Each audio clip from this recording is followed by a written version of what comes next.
नमस्कार। जैसे हमने पहले भी कहा था, अध्याय 7 लयबद्ध करने के बारे में है, सो उसे हमें खुद ही पढ़ना होगा। तो आज हम पढ़ रहे हैं अध्याय 8 संक्षिप्त जानकारी। पखावज एवं तबला को स्वर में मिलाने के नियम।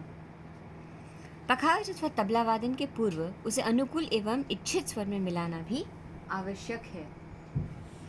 वाद्य को स्वर में मिलाने के लिए यह जरूरी है कि वादक को स्वर का अच्छा ज्ञान हो।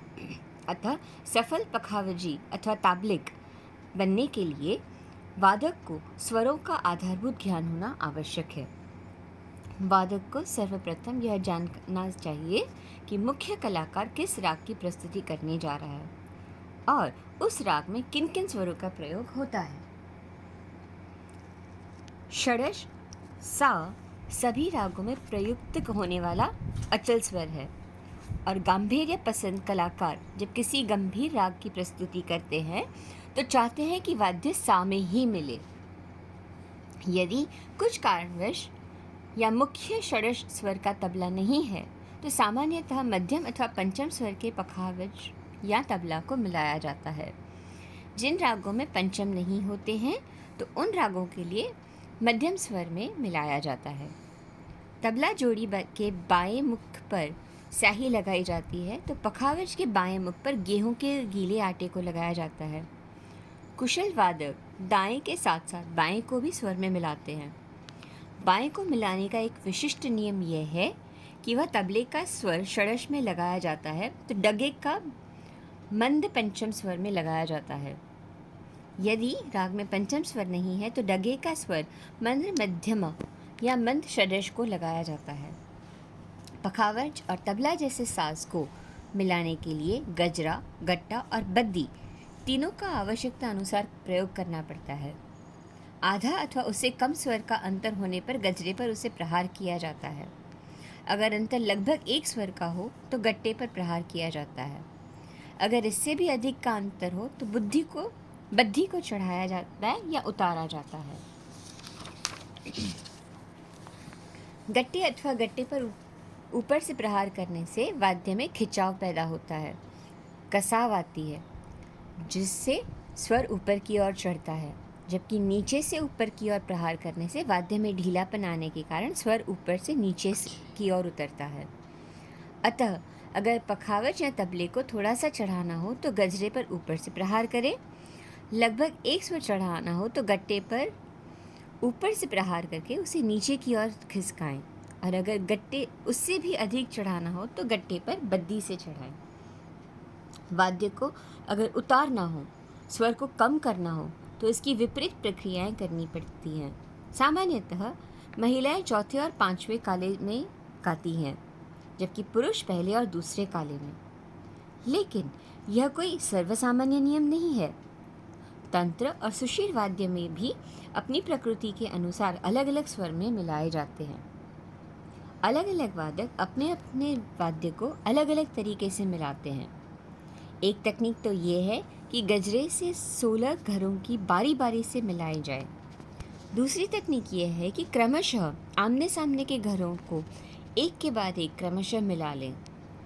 कुछ वादक अपने वाद्य का स्वर मुख्य कलाकार के स्वर के पहले कुछ कम रखते हैं, फिर धीरे धीरे जब सारे घर मिल जाते हैं तो हल्के प्रहार से उन्हें इच्छित स्वर में मिला लेते हैं।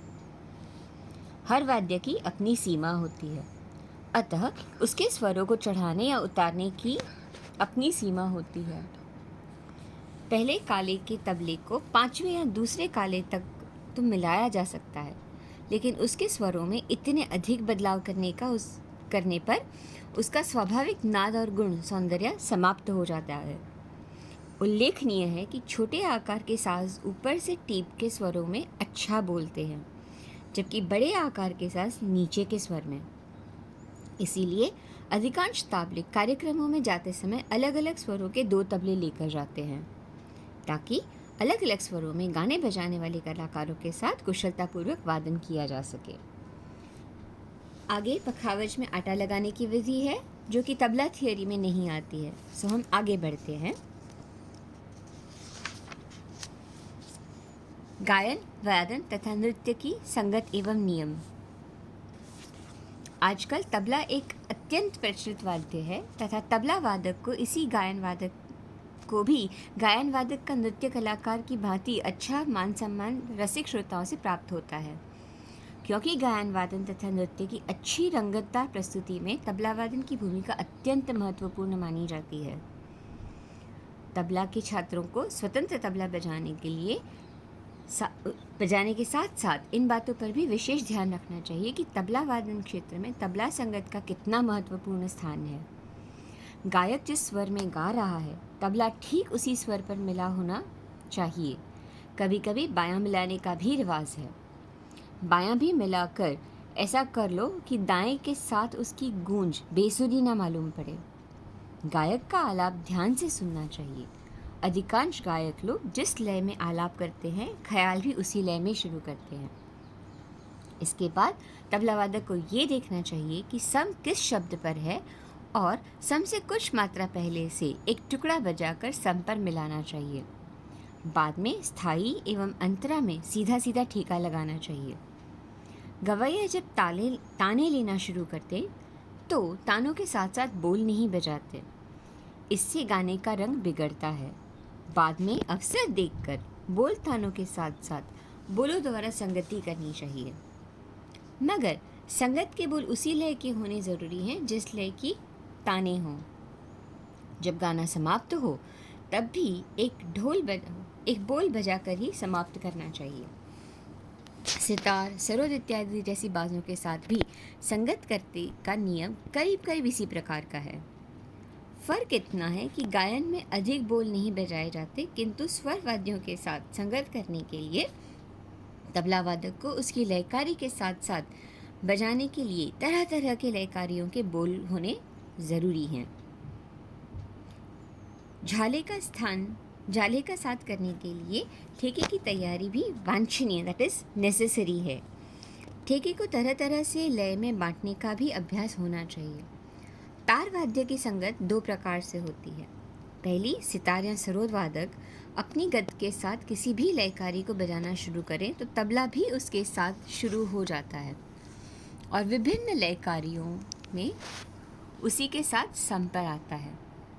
दूसरा प्रकार ये है कि तार वाद्य बजाने वाले जो गत की स्थायी अंतरा बजा के बाद में जो भी लयकारी चले उसे सुनकर दो बातों का ख्याल रखना चाहिए।